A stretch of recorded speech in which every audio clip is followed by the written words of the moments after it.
ឥឡូវបើជាសន្ធិសញ្ញាអន្តរជាតិហើយតើនីតិវិធីក្នុងការដកខ្លួនឬក៏រំលាយ terminate សន្ធិសញ្ញានេះត្រូវធ្វើបែបណាជាក់ស្ដែងនៅក្នុងមាត្រាជាទូទៅច្បាប់យើងត្រូវមើលដំបូងទៅលើកិច្ចព្រមព្រៀងបើថាកិច្ចព្រមព្រៀងគាត់មានចែកអំពីនីតិវិធីនៅក្នុងការនីតិវិធីនៅក្នុងការបើគាត់មានចែកនីតិវិធីនៅក្នុងការរំលាយឬក៏ដកខ្លួនយើងត្រូវអនុវត្តតាមលក្ខខណ្ឌដែលមានកំណត់នៅក្នុងកិច្ចព្រមព្រៀងនេះប៉ុន្តែដោយឡែកនៅក្នុងកិច្ចព្រមព្រៀងនេះ3ទំព័រនេះគឺអត់មានកំណត់ទេអំពីនីតិវិធីក្នុងការលុបនៅក្នុងការរំលាយហើយនឹងដកខ្លួនអត់មានទេអញ្ចឹងសំណួរសួរថាឥឡូវបើអត់មានយើងត្រូវអនុវត្តតាមណាគឺគេអនុវត្តទៅតាមVCLT នេះគឺគេកំណត់អនុវត្តទៅតាម Vienna Convention on the Law of Treaty ឆ្នាំ1969នេះហ្នឹងដូចច្បាប់កិច្ចសន្យាអញ្ចឹងប៉ុន្តែច្បាប់កិច្ចសន្យារបស់ប្រទេសអញ្ចឹងយើងទៅមើលមាត្រានៃការលុបឬក៏ដកខ្លួនបានអញ្ចឹងនៅក្នុងការលុបឬក៏ដកខ្លួនហ្នឹងជាទូទៅគេតម្រូវឲ្យភាគីហ្នឹងជូនដំណឹងយ៉ាងតិច12ខែយ៉ាងតិច12ខែអញ្ចឹងបើយើងមើលនីតិវិធីវាត្រូវការពេលច្រើនទៀតថៃទៅតែខាងភាគីថៃលោកចង់ដកខ្លួនឬក៏ចង់រំលាយប៉ុន្តែបើយើងមើលនីតិវិធីយ៉ាងហោចត្រូវជូនដំណឹងមកខាងយើងពី10ខែមុនដែរពី10ខែហើយជាក់ស្ដែងកម្ពុជាក៏មានសិទ្ធិឆ្លើយតបទៅទៀតបើនៅបដិសេធទៀតជាទូទៅកិច្ចព្រមព្រៀងគឺត្រូវមានការឯកភាពទាំងសងខាងដើម្បីរំលាយឬក៏ដកខ្លួនប៉ុន្តែច្បាប់ក៏បានកំណត់ដែរថាភាគីម្ខាងគាត់អាចដកខ្លួនបានបើសិនបើគាត់មានលក្ខខណ្ឌឬក៏ហេតុផលច្បាប់គ្រប់គ្រាន់អញ្ចឹងហេតុផលមានអីគេខ្លះហេតុផលទី1មានគេហៅ impossibility to perform ហ្នឹងបានន័យថាកិច្ចព្រមព្រៀងហ្នឹងគឺវាអត់មានបានន័យថាអត់អាចអនុវត្តបានមកអត់អាចអនុវត្តបានមកមានហេតុផលនឹងអត់ទី2គេហៅ fundamental change of circumstances ហ្នឹងបានន័យថាអាស្ថានភាពដែលធ្លាប់ចុះពីដំបូងហ្នឹងឥឡូវវាប្រែប្រួលអស់លេងដែលមានការប្រែប្រួលខ្លាំងដែលប៉ះពាល់ដល់សិទ្ធិហើយនិងកាតព្វកិច្ចរបស់គូភាគីអាហ្នឹងជាមូលដ្ឋានពីរសំខាន់នៅក្នុងការរំលាយឬក៏ដកខ្លួនជាឯកតោភាគីនេះអញ្ចឹងបើយើងមើលហេតុផលខាងប្រទេសថៃមានអីខ្លះដែលគាត់ធ្លាប់លើកន្លងមកទី1គាត់ថាដកខ្លួនដោយសារអត់មានវឌ្ឍនភាពគឺអត់សូវបានមានលទ្ធផលអីទេក្រោម MOU ហ្នឹងទី1ទី2មាន UN clause បានន័យថាមានច្បាប់សមុទ្រមានច្បាប់សមុទ្រមកអនុវត្តហើយអញ្ចឹងយើងគាត់ថាមិនចាំបាច់អនុវត្ត MOU ហ្នឹងទេហើយដូចមានហេតុផលច្រើនទៀតក៏ប៉ុន្តែបើយើងមើលទៅហេតុផលទាំងអស់ហ្នឹងអត់បានន័យថាអត់បំពេញលក្ខខណ្ឌក្នុងការរំលាយឬក៏ដកខ្លួនស្របតាម Vienna Convention on the Law of Treaty ទេតាមច្បាប់អន្តរជាតិទេបានន័យថាមូលហេតុដែលបានលើកឡើងទាំងអស់ហ្នឹងវាគ្រាន់តែជាការប្រកាសនយោបាយដែលមិនមែនជាមូលហេតុផ្លូវច្បាប់ទេទាំងអស់ហ្នឹងមិនមែនជាមូលហេតុផ្លូវច្បាប់ទេហើយនីតិវិធីដើម្បីថានីតិវិធីហ្នឹងឲ្យវាមានប្រសិទ្ធភាពទៅទៀតហ្នឹងគឺខាងថៃគាត់មិនអាចថាគ្រាន់តែប្រកាសប៉ុណ្ណឹងហើយគាត់សម្រេចផ្ទៃក្នុងគ្នាគាត់សន្ធិសញ្ញាហ្នឹងគឺលែងមានសុពលភាពមែនទេជំហានហ្នឹងមានច្រើនទី1គាត់ត្រូវបំពេញនីតិវិធីផ្ទៃក្នុងប្រទេសគាត់បានន័យថាត្រូវឆ្លងនីតិវិធីផ្ទៃក្នុងហើយមានការសម្រេចមួយថាឥឡូវដកខ្លួនអញ្ចឹងការសម្រេចផ្ទៃក្នុងអញ្ចឹងគាត់ដកខ្លួនហើយគាត់ត្រូវបំពេញនីតិវិធីទៀតថាធ្វើក្តីជូនដំណឹងជាលក្ខអក្សរជូនមកខាងកម្ពុជាអញ្ចឹងកម្ពុជាមានរយៈពេលអាចដូច3ខែដែរក្នុងការឆ្លើយតបតែការជូនដំណឹងនេះយ៉ាងហោចពី10ខែអញ្ចឹងយើងត្រូវឆ្លើយតបទៀតអញ្ចឹងយើងអាចបដិសេធមិនមែនថាកម្ពុជាត្រូវតែបើកម្ពុជាឯកភាពអាហ្នឹងយើងអាចលុបបានមកតែបើកម្ពុជាបដិសេធគឺអត់អាចលុបបានទេគឺអត់អាចលុបបានទេអាហ្នឹងតាមផ្លូវច្បាប់អញ្ចឹងនីតិវិធីមិនមែនថាគាត់សម្រេចចិត្តដកខ្លួនថ្ងៃហ្នឹងស្អែកឡើងដកបានមិនមែនទេជាក់ស្ដែងទៅតាមច្បាប់អន្តរជាតិនេះគឺត្រូវ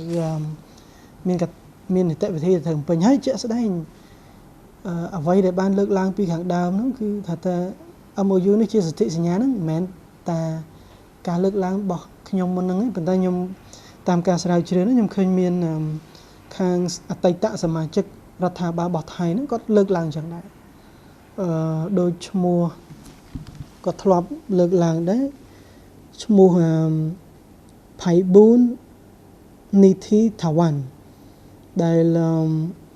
គាត់ធ្លាប់បដិសេធកន្លងមកហ្នឹងតាមឯកសារស្រាវជ្រាវហ្នឹងគឺគាត់ធ្លាប់លើកឡើងថា MOU ហ្នឹងគឺមានលក្ខណៈជាគេហៅថាកិច្ចព្រមព្រៀងតាមច្បាប់អន្តរជាតិដែរ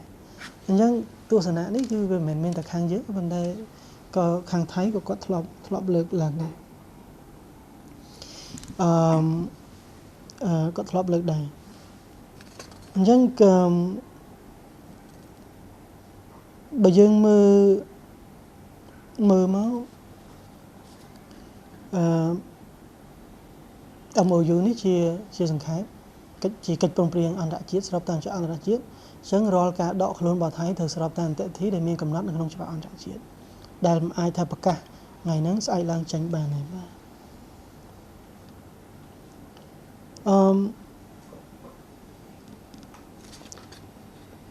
សួរតើឥឡូវបើយើងសួរបន្តទៀតថាឥឡូវចុះបើថៃបំពេញនីតិវិធីទាំងអស់ហើយដកខ្លួនបានស្របតាមច្បាប់អន្តរជាតិតើរឿងនឹងទៅមិនរឿង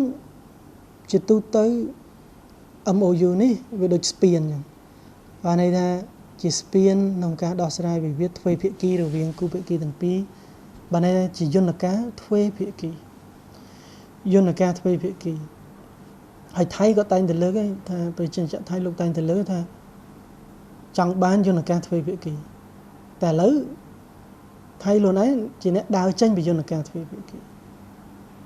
ហើយយន្តការទ្វេភាគីនេះគាត់មានមួយទាំងម៉ាឡេស៊ីទៀតដែលធ្លាប់អនុវត្តជោគជ័យកន្លងមកណាហើយឥឡូវមកមានបញ្ហាមួយកម្ពុជាហើយគាត់ដើរចេញអាហ្នឹងហើយគាត់ដើរចេញពីយន្តការហ្នឹងគឺ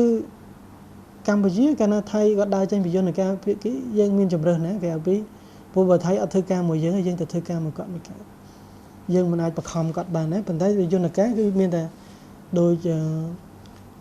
ថ្នាក់ដឹកនាំក៏ដូចជាអ្នកជំនាញកន្លងមកដែលបានប្រកាសហ្នឹងគឺមានតែយើងប្រើប្រាស់ចំហយើងគឺនៅតែសន្តិភាព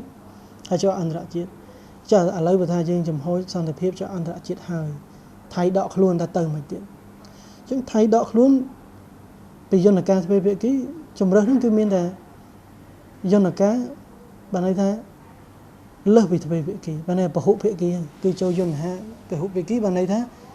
អន្តរជាតិទោបនីយកម្មនៃការដោះស្រាយវិវាទហ្នឹងអាហ្នឹងឯងជាសំណួរដែលសម្ដេចដែលចូលលោកបានចោទសួរនៅក្នុងសារដែលសម្ដេចបានបង្ហោះភ្ជាប់ជាមួយនឹងអត្ថបទបកប្រែនៃទស្សនៈរបស់អ្នកស្រាវជ្រាវរបស់ថៃហ្នឹងគឺសំណួរសម្ដេចបានសួរតើថៃមានបំណងចង់ធ្វើអន្តរជាតិទោបនីយកម្មនៃយន្តការដោះស្រាយវិវាទហ្នឹងឬក៏មិនពួកបើដកពីទ្វេភាគីមានតែទៅធ្វើអន្តរជាតិទោបនីយកម្មអញ្ចឹងអន្តរជាតិអញ្ចឹងគឺស្វ័យប្រវត្តិកិច្ចការហ្នឹងគឺមានតែទៅអញ្ចឹងអញ្ចឹងការដោះស្រាយកម្រិតអន្តរជាតិយើងមានយន្តការច្រើនទៀតទាំងនៅក្នុងក្របខ័ណ្ឌ UN clause ច្បាប់សមុទ្រណាដែលចំណុចទាំងអស់ហ្នឹងខ្ញុំតិចទៀតយើងនឹងជជែកគ្នាលម្អិតបន្ថែមអញ្ចឹងសំណួរសួរថាបច្ច័យមិនគឺកាលណាដកចេញពីទ្វេភាគីគឺមានតែទៅដោះស្រាយនៅកម្រិតអន្តរជាតិ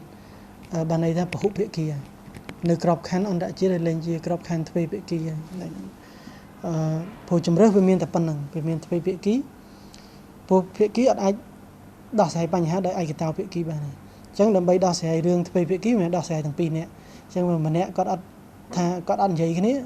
ឬក៏គាត់អត់បង្កើតក្របខ័ណ្ឌដើម្បីធ្វើការទ្វេភាគីអញ្ចឹងមានយន្តការពហុភាគីចំពោះកម្ពុជាយើងសំណួរសួរតើយើងគួរប្រតិកម្មមិនបើថៃគាត់ប្រកាសក្តែងអញ្ចឹងហើយលោកបានប្រកាសហើយតើកម្ពុជាយើងនឹងគួរឆ្លើយតបបែបណាកិច្ចការនេះវាមិនត្រឹមតែជាកិច្ចការច្បាប់ទស្សនវិជ្ជានយោបាយសេដ្ឋកិច្ច ទស្សនវិជ្ជាច្បាប់តែវាទស្សនវិជ្ជានយោបាយទស្សនវិជ្ជាសេដ្ឋកិច្ចហើយនៅប្រទេសយើងនៅខាងប្រទេសថៃហ្នឹងក៏វាមានចលនាជាតិនិយមផងហើយកិច្ចសហប្រតិបត្តិការមួយកម្ពុជាថៃហ្នឹងគឺវាផ្លាស់ប្ដូរទៅតាមថ្នាក់ដឹកនាំរបស់ប្រទេសថៃដែរអញ្ចឹងថ្ងៃណាជាប់ឆ្នោតខាងថ្នាក់ដឹកនាំដែលមានទំនោរសហការនេះក៏យើងសហការគ្នាបានជាប់ឆ្នោតថ្នាក់ដឹកនាំដែលគាត់រៀងជាតិនិយមខ្លាំងពេកក៏ពិបាកធ្វើការមួយគ្នាអញ្ចឹងទៅអញ្ចឹងវាអត់ទៀងអញ្ចឹងប៉ុន្តែការ reaction របស់កម្ពុជាយើងគឺយើងប្រយ័ត្នដែរគឺត្រូវប្រយ័ត្នហេតុអីព្រោះនៅក្នុងច្បាប់អន្តរជាតិបើសិនបើថៃលោកប្រកាសច្រើនប៉ុន្តែបើយើងអត់ប្រតិកម្មវាស្មើនឹងយើងទទួលស្គាល់ដែរក៏ប៉ុន្តែបើយើងប្រតិកម្មឆ្លើយតបទៅខ្លាំងពេកក៏វាអាចបានន័យថាធ្វើឲ្យស្ថានភាពហ្នឹងកាន់តែធ្ងន់ធ្ងរដែរអញ្ចឹងយើងត្រូវរក្សាតុល្យភាពថាធ្វើយ៉ាងណាយើងស្របតាមច្បាប់អន្តរជាតិផង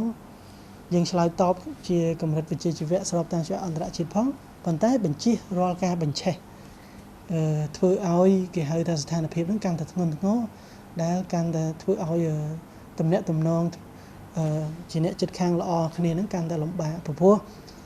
ធម្មជាតិវាមកអញ្ចឹងបាត់ហើយជាក់ស្ដែងយើងធ្វើម៉េចបើគាត់ជាអ្នកចិត្តខាងយើងហើយយើងមិនអាចទៅជ្រើសរើសអ្នកចិត្តខាងបានហើយនឹងត្រូវរួមរស់មួយគ្នារហូតអញ្ចឹងហើយយើងអត់មានជំរឿនអីក្រៅពីរយន្តការសន្តិភាពដើម្បីដោះស្រាយបញ្ហាហ្នឹងមួយគ្នាទេអញ្ចឹងជារួមគឺឆ្លើយតបយើងចាំបាច់ត្រូវតែមានពីព្រោះតែយើងអត់ឆ្លើយតបស្មើនឹងទទួលស្គាល់ដែរវាអាចឆ្លើយស្មើនឹងការទទួលស្គាល់ដែរហើយរាល់ការឆ្លើយតបរបស់យើងក៏ចាំបាច់គឺបានន័យថាត្រូវប្រុងប្រយ័ត្នដែរបញ្ជៀសការនាំឲ្យស្ថានភាពហ្នឹងកាន់តែធ្ងន់ធ្ងរឡើងវិញច្បាប់មួយមុខក៏សំខាន់ដែរក៏ប៉ុន្តែយើងត្រូវប្រុងប្រយ័ត្នដែរយើងត្រូវមានគេហៅថាក៏ត្រូវពិចារណាទៅលើលទ្ធភាពក្នុងការពង្រឹងសមត្ថភាពផ្នែកសន្តិសុខលំហសមុទ្រដែរហើយនឹងកសាងផុសតាងជាប់ជាប្រចាំដើម្បីប្រើប្រាស់ទៅថ្ងៃអនាគតទៀតហើយបើយើងមើលអ្វីដែលបានវិភាគមកនេះហើយយើងកលេចមើលអ្វីដែលថ្នាក់ដឹកនាំក៏ដូចជាប្រមុខរាជរដ្ឋាភិបាលថ្នាក់ដឹកនាំប្រទេសយើងលោកបានធ្វើកន្លងមកយើងឃើញថាត្រូវទាំងអស់គឺលោកបានគិតគូរមិនធំតែគិតគូរពេលមានវិវាទទេប៉ុន្តែគាត់បានគិតគូរច្រើនណាគឺបានគិតគូរច្រើនបើយើងមើលទស្សនវិជ្ជាច្បាប់ឥឡូវហ្នឹងយើងបានផ្ដល់សច្ចាប័នចូលច្បាប់សមុទ្រហើយយើងផ្ដល់សច្ចាប័នចូលច្បាប់សមុទ្រមុននឹងថៃក៏ដកខ្លួនចេញទៀតគឺអ្វីលោកបានត្រៀមប្រការទុកមុនច្រើនហើយសកម្មភាពពង្រឹងសមត្ថភាពផ្នែកសន្តិសុខលំហសមុទ្រយើងពង្រឹងយើងមានបានន័យថាអភិវឌ្ឍកំពង់ផែសម្រាប់យោធាហ្នឹងក៏យើងបានពង្រឹងកែលម្អហើយឥឡូវហ្នឹងយើងមាននាវាថ្មីបន្ថែមទៀតដែលទទួលពីបានមិត្តចិនហ្នឹងមានការពង្រឹងសមត្ថភាពដើម្បីការពារអធិបតេយ្យភាពលើដែនទឹកនេះហើយពង្រឹងសន្តិសុខលំហសមុទ្រហើយកិច្ចការនេះមិនមែនធ្វើមួយថ្ងៃបានជាក់ស្ដែងត្រូវគិតយូរបានធ្វើបានអញ្ចឹងហើយចុងក្រោយយើងឃើញថាថៃគាត់ចាត់យកវិធានការមួយអញ្ចឹងមែនហើយកម្ពុជាយើងបានត្រៀមឲ្យអស់ហើយកន្លែងនេះគឺជាចំណុចដែលសំខាន់ដែលយើងត្រូវគាត់សម្គាល់ថាថ្នាក់ដឹកនាំរបស់យើងលោកបានគិតវែងឆ្ងាយហើយបានត្រៀមបានតែកិច្ចការផ្សេងៗមិនមែនធ្វើមកឈុលរបៀបភ្លើងច្បើប៉ុន្តែជាការគិតគូរច្បាស់លាស់គិតគូរវែងឆ្ងាយពីអាយុជីវិតប្រទេសជាតិអញ្ចឹងបើយើងសង្ខេបមកវិញកិច្ចព្រមព្រៀងគេហៅ MOU ឆ្នាំ2001នេះជាឯកសារមួយសំខាន់ក្នុងការទាញយកផលប្រយោជន៍ពីបាតសមុទ្រសម្រាប់អភិវឌ្ឍប្រទេសទាំងពីរហើយជាយន្តការក្នុងការដោះស្រាយវិវាទដោយសន្តិវិធីដើម្បីយើងឈានទៅដល់ការកំណត់ព្រំដែនមួយដោយសម្ដេចតេជោលោកបានប្រកាសកន្លងមកហ្នឹងគឺថាលោកចង់មានចក្ខុវិស័យកសាងព្រំដែនរឹងមាំកំណត់ព្រំដែនច្បាស់លាស់ហើយអត់ចង់ឲ្យកូនខ្មែរចំនួនក្រោយហ្នឹងជួបបញ្ហាហ្នឹងទៀតទេគឺលោកមានចក្ខុវិស័យចង់ដោះស្រាយឲ្យចប់អញ្ចឹងឯកសារនេះសំខាន់ហើយផ្អែកតាមច្បាប់អន្តរជាតិឯកសារនេះគឺជាសិទ្ធិសញ្ញាស្របតាមច្បាប់អន្តរជាតិរាល់ការដកខ្លួនឬក៏ការរំលាយចាំបាច់ត្រូវស្របតាមច្បាប់អន្តរជាតិដែរហើយ កិច្ចព្រមព្រៀងនេះ MOU នេះមិនមែនជាការឯកភាពកំណត់ទឹកដីអីទេគ្រាន់តែជាយន្តការបណ្ដោះអាសន្នដើម្បីទាញយកផលប្រយោជន៍និងបង្កើតយន្តការក្នុងការស្វែងរកការកំណត់ដែនទឹកនៅពេលខាងមុខនិងតំបន់អធិបតេយ្យភាពនៅពេលខាងមុខហើយប្រសិនបើថៃពិតជាដកខ្លួនតាមនីតិវិធីមែនក៏យើងមិនមែនថាមានយន្តការមួយនឹងដែរយើងមានច្បាប់សមុទ្រទៀតមាន UN clause ហើយយន្តការអន្តរជាតិជាច្រើនហើយអ្វីដែលយើងត្រូវត្រៀមនោះគឺខាងច្បាប់ក៏យើងត្រូវពង្រឹងដែលយើងកំពុងតែធ្វើរាល់ថ្ងៃនេះគឺបានធ្វើពង្រឹងសមត្ថភាពផ្នែកសន្តិសុខលំហសមុទ្រដែរហើយកសាងភស្តុតាងជាប់ហើយសម្រាប់យើងទាំងអស់គ្នាដែលជាប្រជាពលរដ្ឋហ្នឹងគឺក៏យើងត្រូវប្រយ័ត្នប្រយែងដែរព្រោះក្នុងពេលនេះគឺអាចមានការមានអ្នកប្រឆេះដែរអញ្ចឹងមុននឹងយើងសម្រាប់ចិត្តទទួលយកទស្សនៈខាងណាមួយគឺយើងទៅមើលឯកសារនឹងផ្ទាល់ដែរហើយបើយើងមើលជាក់ស្ដែងខ្ញុំខ្លួនឯងក៏ខ្ញុំទៅមើលឯកសារហ្នឹងមួយមាត្រាមួយ clause ហ្នឹងគឺឃើញថាអត់មានទេมันមានការកាត់ដីมันមានការកាត់សមុទ្រប៉ុន្តែវាជាឯកសារមួយដែលស្មើភាពគ្នាសម្រាប់ទាំងថៃទាំងកម្ពុជាហើយគឺអ្វីដែលសំខាន់ហ្នឹងគឺយើងត្រូវតែបន្តជឿជាក់ទៅលើរដ្ឋាភិបាលរបស់យើងព្រោះហើយនឹងប្រមុខថ្នាក់ដឹកនាំរបស់យើងគឺសកម្មភាពដែលបានធ្វើកន្លងមកលោកបានត្រៀមច្រើនណាស់ហើយចុងក្រោយឥឡូវយើងជួបរឿងហ្នឹងមែនយើងមានអីបានត្រៀមហើយស្រាប់ទាំងអស់ដោយកន្លងមកហ្នឹងរឿងទឹកភ្លើងរឿងអ៊ីនធឺណិតហ្នឹងយើងថ្នាក់ដឹកនាំលោកបានកសាងរាប់សិបឆ្នាំហើយដល់ពេលមានបញ្ហាឥឡូវយើងស្វ័យភាពបានដូចគ្នាដែររឿងទិដ្ឋភាពផ្នែកដែនសមុទ្រនេះដល់ពេលមានបញ្ហាឥឡូវយើងមានចក្រអន្តរជាតិការពារយើងផ្នែកយោធាយើងមានបានបរិងធនធានបរិងកងកម្លាំងរបស់យើងនៅលំហសមុទ្រហើយលោកបានគិតមួយទៀតដែលខ្ញុំភ្លេចលើកហ្នឹងគឺការតម្លើងបានន័យថាប្រែคล้ายគណៈកម្មការកិច្ចការព្រំដែនដែលយើងកន្លងមកទៅជារដ្ឋលេខាធិការដ្ឋានកិច្ចការព្រំដែនដែលការធ្វើស្ថាប័ននូវនីយកម្មនេះគឺពង្រឹងសមត្ថភាពរបស់យើងក្នុងការកិច្ចការព្រំដែននេះជាចំណុចដែលបង្ហាញអំពីចក្ខុវិស័យវែងឆ្ងាយរបស់ថ្នាក់ដឹកនាំដូច្នេះហើយយើងចាំបាច់ត្រូវតែបន្តជឿជាក់ដឹកនាំហើយសាមគ្គីភាពគ្នាហើយធ្វើយ៉ាងណាប្រយ័ត្នជាមួយនឹងព័ត៌មានคล้ายៗក៏ដូចជាការប្រឆេះពីភាគីណាមួយដែលមិនចង់ដែលតែងតែចង់ឲ្យយើងនឹងបានន័យថាបែកបាក់សាមគ្គីគ្នាអញ្ចឹងហើយការពារដែនសមុទ្ររបស់យើងគឺចាំបាច់ណាស់គឺមានតែយន្តការគេហៅថាសន្តិភាពសន្តិវិធីហើយច្បាប់អន្តរជាតិនេះគឺតែបន្តអីដែលថ្នាក់ដឹកនាំលោកបានកំណត់ចែងនេះគឺស្របគឺត្រូវទាំងអស់បាទ